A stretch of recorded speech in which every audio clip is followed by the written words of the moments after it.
Hello అందరికీ. ఇది చూసారా అండి ట్రఫుల్ అండి. ట్రఫుల్‌తో ఎలా చేయాలి అని చూపిస్తున్నాను కప్ కేక్స్.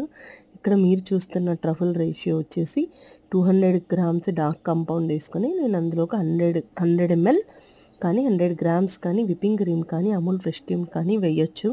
సో మొత్తం 300 గ్రామ్స్ వస్తుందన్నమాట.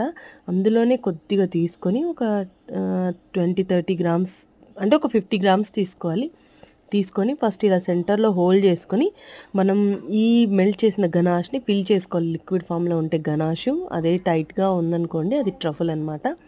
మీరు కావాల్స్తే లోపల ఫిల్లింగ్కి చాకో చిప్స్ కూడా యాడ్ చేసుకోవచ్చు. ఇక్కడ చూసారా ట్రఫుల్ ఎంత బాగుందో. నేను చేసి కనీసం ఒక 6-7 అవర్స్ అంటే ఓవర్ నైట్ వదిలేసానండి. ముందు రోజు నైట్ చేసి ఆ ట్రఫుల్ని వదిలేసి నెక్స్ట్ డే నేను కప్ కేక్స్ బేక్ చేసి వాటి మీద ఇలా ట్రఫుల్తో రోజెట్స్ వేసేసి choco chips milk choco chips వేసాను అండ్ గోల్డెన్ స్ప్రింక్లర్స్ వేసి లుక్ ఫినిష్ చేసేసాను అనమాట.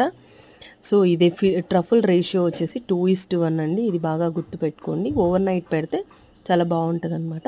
సో ఈ కేక్ లుక్ మీకు ఎలా అనిపించిందో కామెంట్ చేయండి. ఇలాంటి మరిన్ని వీడియోస్ కోసం స్టే ట్యూన్. కేక్ లుక్ కాదు కప్ కేక్స్.